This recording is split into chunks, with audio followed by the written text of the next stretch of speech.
अब पहली बात तो मुझे ये क्षमा कि की राय। नाम कभी नष्ट नहीं होता। जैसे आपने 100 बार नाम ले लिया, तो अब ये कभी त्रिकाल में कोई भी पाप ऐसा नहीं कि इसको नष्ट कर सके। नाम अविनाशी का है, तो वो भी अविनाशी है। हाँ, ये जरूर है, जैसे आप गंगा नहा के आए हो, ऊपर से आप केरोसिन छिड़क लिए, तो बदबू तो आएगी ना आएगी, गंगा जल की निर्मलता ढक जाएगी ना। तो ऐसे गंदे जैसे आचरण कर लिए तो मन एक ग्लानि युक्त हो जाएगा। जो पवन वृत्ति नाम से उत्पन्न होनी थी वो रुक जाएगी, पर नाम नष्ट नहीं होगा। इससे निराशा आ जाती है। है, निराशा आ जाती है। नहीं नहीं आना चाहिए निराशा। क्योंकि अगर 100 बार पटक किसी पहलवान ने लगा दी तो कुश्ती लड़ना थोड़ी छोड़ दिया जाता है। गुरु की शरण में होकर के दांव सीखा जाता है। 100 बार तो तुमने गिराया, अब थोड़ा दूध पिएंगे और दंड बैठक और बढ़ाएंगे, और गुरु की शरण में होकर वो हाथ सीखेंगे जिससे पटकेंगे। ऐसे ही अभी मन पटक रहा है, मन ही तो पटक रहा है। मना कष्टान इंद्रियाणि प्रकृति स्थानि कर सती। अब तुम अगर हमारी दांव सीख जाओ तो अभी बचना शुरू हो जाएगा। जिस दांव से दुश्मन को पछाड़ा जाता है, गुरु से युक्ति मिलती है, युक्ति से मुक्ति मिलती है। मन जब भोगों की तरफ आकर्षित करे तो उस समय तुम ये देखो कि उसकी मांग है, तुम्हारी नहीं। भूल हमसे ये हो जाती है कि हम तुरंत अपनी मांग मान लेते हैं, और आपके दस्तखत के बिना वो कुछ हरकत कर नहीं सकता। ना कोई ज्ञानेंद्री की हरकत होगी, ना कोई कर्मेंद्री की हरकत होगी। आप जब तक उसको सपोर्ट नहीं देंगे वो कुछ नहीं कर सकता। होता क्या है, वो इतनी जल्दी सपोर्ट ले लेता है कि हम समझ ही नहीं पाते हैं। ये देखा, ये खाया जाए तो अच्छा है, हाँ हमें बड़ा सुख मिलेगा, आज हमारी इच्छा है कि हम ये खाएंगे, अब फंस गया। नहीं, रसेंद्री की इच्छा हुई और मन ने हमको विवश करने की कोशिश की। अगर खाने योग्य है तो पहले खरीदेंगे, उसे भोग लगाएंगे, फिर पाएंगे। अगर खाने योग्य नहीं तो लाख कोशिश कर ले, मैं नहीं खाऊंगा। अंदर की युक्ति है, उसकी दृष्टा बनो ना कि भोक्ता बनो। अपने लोग क्या करते हैं कि दस्तखत करने के बाद क्या, वो जहां पेश करता है तुरंत उसी में हम तन्मय हो जाते हैं और लगता है ये मेरी मांग है, ये मेरी गलती है, ये मेरी अच्छाई है, थोड़ा हटो उससे। ऐसा लगता है उसे कर लेंगे तो सुख मिल जाएगा, मतलब। हाँ, सुख में ही तो बांधता है, कई बार संसार में कहा है। अच्छा, जैसे बच्चा, एक बहुत बढ़िया रेशम की थैली चमकती हुई, और उसमें सौंच भर दी जाए, सौंच, और ऊपर से इत्र छिड़क दिया जाए, और आपके हाथ में पकड़ाई जो कान में दूसरा कह दे कि अब आप क्या करोगे, पहले छोड़ दोगे ना, पहला काम क्या करोगे, उसे छोड़ दोगे। ये थैली है, यहाँ मलाशय है, मूत्राशय है, मल का द्वार है, मूत्र का द्वार है। केवल अगर कहीं प्रयोगवाद धर्म युक्त है तो संतानोत्पत्ति के लिए है, और इसमें सुख होता तो आप सब संसार में भोग रहे, हाथ उठा के देते कि हे भगवान, अब कृतकृत्य भयऊं मैं, अब कछुनाथ न चाही मोरे। प्रभु जो चाहता था मिल गया। आज तक किसी को हुआ हो तो बताना हमें, किसी को हुआ हो। तुम भी भोग करके देख लिए हो, डायरी रखो, नाम जप करते रहो, और उस भोग को चाहे जिस इंद्री का भोग हो, अब फिर उसमें देखो तो बाद में तुम्हें यही लगेगा कि ग्लानि, अशांति, कोई सुख नहीं, एक भ्रम जैसा था जिसे हम सुख मान रहे थे।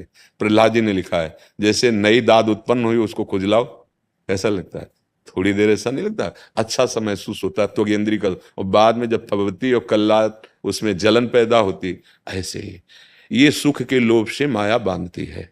धर्म पूर्वक सुख भोगना भगवत प्राप्ति का हेतु होता है, और अधर्म पूर्वक सुख की लालसा से जाना ये नरक प्राप्ति का हेतु होता है। वास्तविक भगवान ने कह दिया दुखालयम अशाश्वतम, तो सुख कैसे मिल सकता है। हम कई बार एक चरित्र सुनाया है भर्तरी जी का।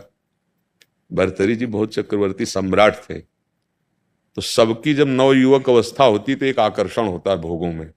तो उन्होंने मन में विचारा कि मेरे मन में सबसे ज्यादा आकर्षण क्या है। अब चक्रवर्ती सम्राट थे, निकला स्त्री शरीर, और तो हमारे पास सारा वैभव है। तो उन्होंने अपने मंत्रियों से ऐलान कर दिया, धन दे करके या बलपूर्वक, जैसे भी हो। क्षत्रियों में पहले जैसे भीष्म पितामह स्वयंवर में जाके काशी से अम्बा अम्बालिका आदि का अपहरण किया, जैसे भी हो मेरे लिए सुंदरी लाई जाए, मैं उसका वर्ण करूंगा।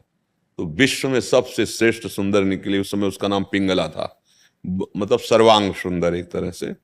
भर्तरी जी देखे और मन में संतुष्ट हुए कि हाँ, जैसा मेरे मन में भावना थी वैसा ही, और ऐलान कर दिया कि मेरे सिंहासन पर विक्रमादित्य मेरे छोटे भाई बैठेंगे, मैं अनुभव करूंगा कि सुख है कितना। इस मन ने मुझे बताया है कि इस शरीर में सुख है, तो मैं उसे देखूंगा। एकांत महल, किसी का प्रवेश नहीं, समय से भोग सामग्री उपस्थित हो जाए, बस कोई राजकाज का विषय, विक्रमादित्य देखेंगे। अब राजा चक्रवर्ती, उनका तो आदेश ही काम करता है। कुछ समय व्यतीत हुआ तो एक दिन पिंगला अपनी खिड़की से बाहर देख रही थी, तो पीछे थी अश्वशाला, जिनमें राजघरानों के घोड़ों की देख रेख, और तो उसका जो सेवा कराने वाला था अश्वपाल, वो बहुत ही सर्वांग पुष्ट और हष्ट पुष्ट ऐसे, क्योंकि राज सैनिक था वो। पिंगला ने उसको देखा, उसका मन उस पर आ गया। अब खिड़की में थी इशारे से, तो जब महाराज शयन में होते तब वो उनसे मिलना शुरू कर दिया। ये बात किसी को पता नहीं चली, पर सीआईडी लगे हुए थे। विक्रमादित्य को में मिले और कहा, तुम माँ के समान हो, मैं दोष नहीं करता, पर आप हमारे महाराज के साथ कुछ अनर्थ वृत्ति ना कर बैठो, इसलिए मैं आपको सूचित करता हूं, आपके कदम गलत जा रहे हैं। वो मानने वाली तो थी नहीं, वृत्ति थी ऐसी। महाराज से मैं मिलना चाहता हूं। जो द्वारपाल नियम से खड़े किए, कोई नहीं आएगा। जब बताया विक्रमादित्य में, तो उन्होंने सोचा विशेष कोई समस्या होगी, तो पहले ही रानी ने गए और उन्होंने कहा कि महाराज, आप हमारे बड़े भाई भी हैं, पिता तुल्य हैं, और आपकी सुरक्षा हमारा प्रथम कर्तव्य है। महारानी का गलत कदम हो रहा है। बोले मुझे पता है दुष्ट, पहले ही बता दिया है, मुझे पता है कि तू खुद गलत दृष्टि रखता है पिंगला के ऊपर, और अभी आकर उसके ऊपर दोषारोपण। पिंगला ने बता दिया कि मेरे ऊपर गलत दृष्टि है, मैंने उनको रोकने की चेष्टा की, तो मुझे नष्ट कराने के लिए आपको अपने पक्ष में करके कोई जाल रच रहे हैं। वो पूरी बात भी नहीं कह पाए, उनके लिए दंड निर्धारित कर दिया गया, इनको राज्य से बहिष्कृत किया जाए, और हमें आंखों के सामने दिखाई न देना। हम नहीं समझते थे तुम इतने नीच प्रवृत्ति के हो। और कई प्रमाण उसने, बड़ा प्रसंग, कई प्रमाण उसने साबित कर दिए। भगवान का खेल बड़ा विचित्र होता है। गरीब ब्राह्मण तपस्या कर रहा था धन के लिए, तो देवराज इंद्र प्रसन्न हुए जब उसका तप पूर्ण हुआ, तो बिना कुछ मांगे उन्होंने एक फल दिया और कहा, इस फल को खाने से अमर हो जाता है जीव। वो अंतर्ध्यान हो गए। वो सोचा, यार गरीब ब्राह्मण, अगर हम अमर भी हो गए तो क्या होगा? अगर मेरा राजा चक्रवर्ती सम्राट भर्तरी अमर हो जाए तो मुझे मनमानी धन भी मिलता रहेगा, और ऐसा धर्मात्मा राज, बहुत अच्छे स्वभाव के थे वो। तो राजाओं की कैसी भी परिस्थिति, उसमें ऋषि मुनियों या ब्राह्मणों के लिए निषेध नहीं था। महाराज की जय हो, कोई ब्राह्मण मिलना चाहता है, आदर के सहित आए, प्रणाम किया, आज्ञा कीजिए। तो उनका, महाराज मैंने तपस्या की, मुझे अमर फल प्राप्त हुआ है, मैं चाहता हूं कि मुझे धन मिले, मैं इस अमर फल से क्या, आप अमर हो जाओ, आप जैसा धर्मात्मा राजा अमर रहेगा तो प्रजा सुखी रहेगी। तो उन्होंने सर झुकाकर अमर फल लिया और खजांची को बुलाया और कहा, जब जितना इनको आवश्यक हो, बिना किसी रोक टोक के सब दे दिया जाए, जब इनकी जितनी। तो वो अपने यथेच्छ धन प्राप्त करके प्रसन्न हुआ, चला गया। अब भर्तरी जी ने विचार किया कि हमारी आसक्ति तो पिंगला में है, मैं जीवित रह के क्या करूंगा? अगर जब तक मैं जीवित रहूं ये अमर हो जाएगी तो ये संग रहेगा। तो पिंगला को कहा कि हमारे देश के ऋषि मुनियों का, ब्राह्मणों का बड़ा तप प्रवीण, ये देखो अमर फल मिला है, इसे खा लो। तो उनका ऐसे थोड़ी अमर फल खाया जाता है, स्नान आदि पवित्र हो करके ऐसे, और फिर हम पालेंगे, आप निश्चिंत रहिए। उन्होंने दे दिया। प्रेम में तो संशय होता नहीं है। पिंगला ने विचार किया, ये अमर फल मैं अश्वपाल को दूंगी, तो अश्वपाल जीवित रहेगा। तो जब तक हम ऐसा, अश्वपाल से जब एकांत में मिली तो अमर फल दिया। उसने उसको बहाने से टाला और कहा कि हम समय से अपने पा लेंगे। उसको विश्वास था। अश्वपाल का प्रेम, जो महाराज की दरबार की नर्तिका थी वैश्या, नवीन तरुणी, उससे उसका आसक्ति थी। उसने सोचा उसको दे देंगे तो वो जीवित रहेगी, और जब तक रहेगी तो क्रम देखो।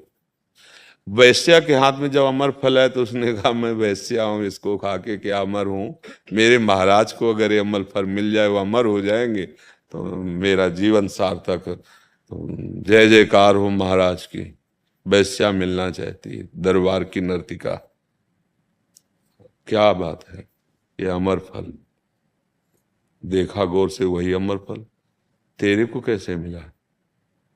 बोले, महाराज अगर कोई अपराध हो तो क्षमा किया जाए, मुझे अश्वपाल ने दिया है। ठीक है, चलो जाओ। अमर फल लिया और ऐलान कर दिया, कल महाराज भर्तरी राज दरबार में बैठेंगे सुबह। इसके बाद अश्वपाल को बुलाया और सामने खड़ा किया। कहा, जानते हो एक ही हुक्म में तुम्हारे सैकड़ों टुकड़े किए जा सकते हैं, पर मैं तुम्हें बिल्कुल कोई दंड नहीं दूंगा, ये असलियत बता दूंगा, महाराज प्राण क्षमा किए जाएं, बहुत बड़ा अपराध हमारा और महारानी का क्षमा, बिल्कुल कोई दंड नहीं, जाओ तुम। महारानी को बुलाया और सभा में ऐलान किया कि देखो, हमारे देश के ब्राह्मणों ने तप के बल से अमर फल प्राप्त किया था, रानी ने उसे पाया और मैं तलवार से काटूंगा, ये मरेगी नहीं। जे तलवार ने चीख पड़ी, नहीं महाराज, मैंने नहीं कहा। क्यों? कहाँ है अमर फल? आप चुप।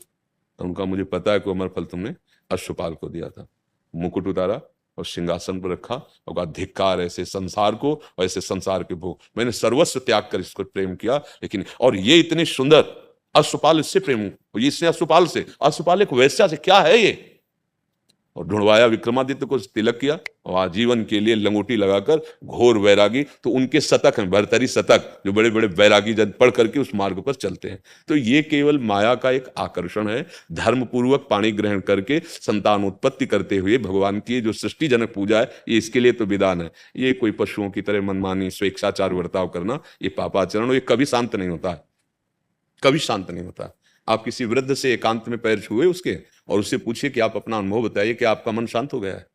नहीं शांत हो। ईमानदारी से अगर वो बताएगा तो नहीं शांत हुआ। और जो भजन में लगे हुए हैं वास्तविक ईमानदारी से, नाटक वाली बात अलग है, तो मन धीरे धीरे शांत हो जाता है। जैसे बमन कोई खाना नहीं चाहता, ऐसे विश्व का कोई भी भोग उसे परास्त नहीं कर सकता। एकमात्र भगवान और भगवान का भक्त जो भजन परायण है, वही असलियत में इस माया की चकाचौंध से बच सकता है। नहीं तो ये चकाचौंध ऐसी है कि बड़े पाप कराते चले जाए। देखो कितने गंदा हृदय हो जाता है। जिस जो शरीर हमारा इतना प्रिय, उतना माताओं बहनों को भी तो प्रिय। चार लोग मिलकर ऐसा फिर काट देना, मार देना, जला देना, ये सब क्या है? ये सुख है? ये तुमने सुख भोगा? अब जाओगे नरक में, जेल में, तब तुम्हें पता चलेगा। तो ये सुख की आशा से ही तो पाप हो रहे हैं ना। अगर वास्तविक सुख होता तो तृप्ति ना हो जाती। आप विचार करो। तो भला आग में तुम घी डालते जाओ, भला बुझ जाए तो हमें बता देना। आग में सहते सहते घी डालते जाओ, प्रज्वलित होती चली जाएगी।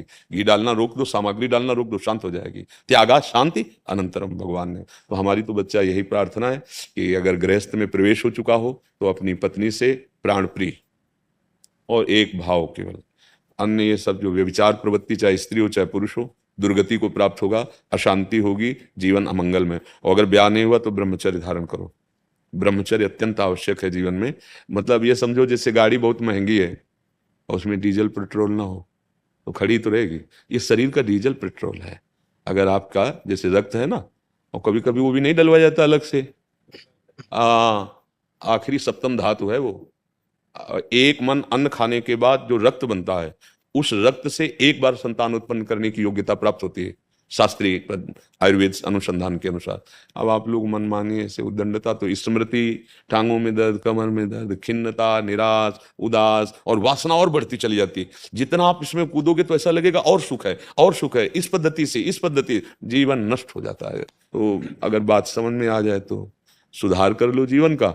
भैया ना समझ में आए तो जब समझ में आ जाए तब सोच लेना। बकाया धर्म पूर्वक चलने से ही शांति, विश्राम और सुखानुभूति, अधर्म से चलने पर नहीं, पापाचरण करने से नहीं, मनमानी आचरण। ये जीवन बहुत कीमती है भाई।